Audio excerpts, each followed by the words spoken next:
Shalom semuanya, selamat pagi. Sebelum memulai renungan pada pagi hari ini, mari kita berdoa. Tuhan Yesus, terima kasih atas berkat-Mu hari ini ya Tuhan. Terima kasih Engkau telah memberikan kepada kami nafas kehidupan yang baru ya Tuhan. Ya Tuhan, sebentar kami akan mendengarkan tentang sedikit firman-Mu ya Tuhan. Kiranya Engkau memberkati kami ya Tuhan, agar kami bisa mendengarkannya dengan baik dan lancar. Terima kasih Tuhan, hanya di dalam nama-Mu kami berdoa dan mengucap syukur. Haleluya, amin. Oke. Jadi tema renungan pada pagi hari ini adalah pergaulan yang diambil dalam kitab 1 Korintus 15 ayat 33. Janganlah kamu sesat, pergaulan yang buruk merusakkan kebiasaan yang baik. Kita sebagai manusia memang pada dasarnya harus saling berinteraksi atau bergaul dengan siapapun. Pergaulan juga yang menentukan sikap dan karakter kita. Jika kita bergaul dengan baik, maka sikap dan karakter kita tentu baik. Jika bergaul dengan yang buruk, maka sikap dan karakter kita juga akan buruk. Tuhan juga selalu mengajarkan kita tentang kebaikan dan kebenaran. Kita memang tidak tahu setiap karakter masing-masing orang jika kita tidak mengenalnya terlebih dahulu. Mungkin seringkali kita mendapatkan teman atau kenalan yang bersifat negatif untuk kita, tetapi kita harus selalu memberikan sifat positif juga kepadanya, bukan malah ikut masuk ke sesuatu yang negatif. Mungkin dengan kita memberi sifat positif kita bisa membawanya masuk ke jalan yang benar. Daud misalnya, ia menjaga pergaulannya dari yang jahat, seperti yang tertulis dalam kitab Mazmur 26 ayat 3-5 yang bertuliskan berikut. Sebab mataku tertuju pada kasih setiamu dan aku hidup dalam kebenaranmu. Aku tidak duduk dengan penipu dan dengan orang munafik atau aku tidak bergaul. Aku benci kepada perkumpulan orang yang berbuat jahat dan dengan orang fasik aku tidak duduk. Amin. Dia berkata pada ayat ini bahwa ia tidak bergaul dengan penipu, orang munafik, orang jahat, dan orang fasik, tepat seperti perintah Tuhan.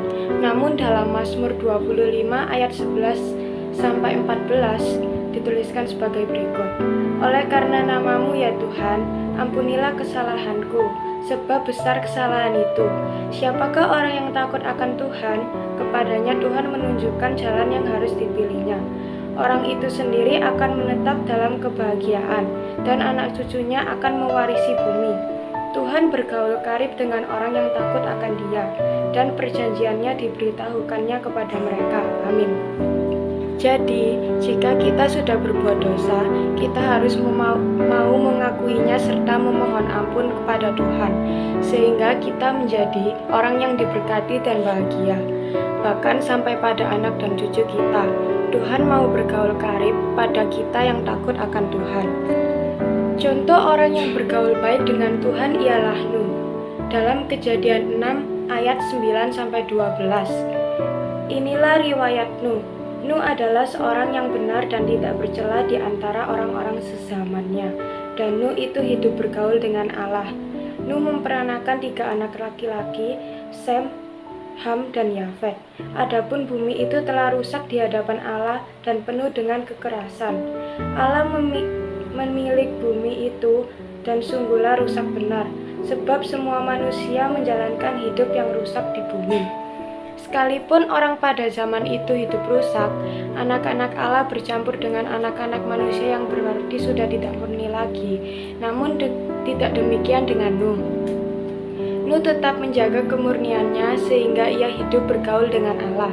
Sehingga pada saat datangnya air bah, Nuh beserta keluarganya diselamatkan.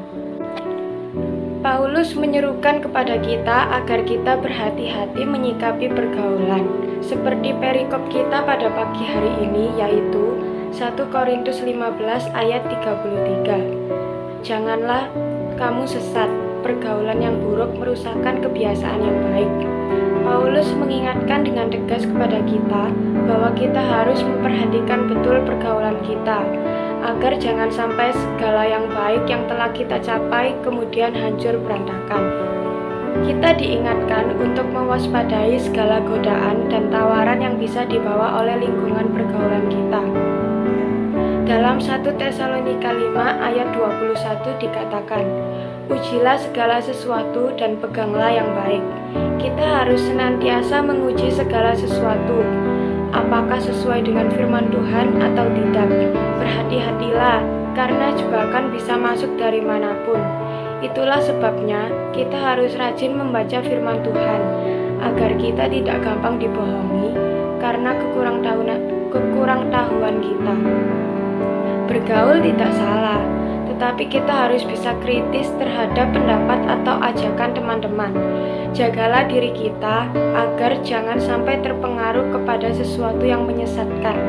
Pegang prinsip kebenaran baik-baik. Karena itu, carilah pergaulan yang baik agar hidup kita diberkati Tuhan. Mungkin Tuhan sedang menguji kita dalam pertemanan, tetapi ingat, kita harus selalu berpegang kepada Tuhan. Sekian renungan yang bisa saya sampaikan pada pagi hari ini. Sebelum kita menutup renungan pada hari ini, mari kita berdoa. Tuhan Yesus, terima kasih atas berkat-Mu hari ini ya Tuhan.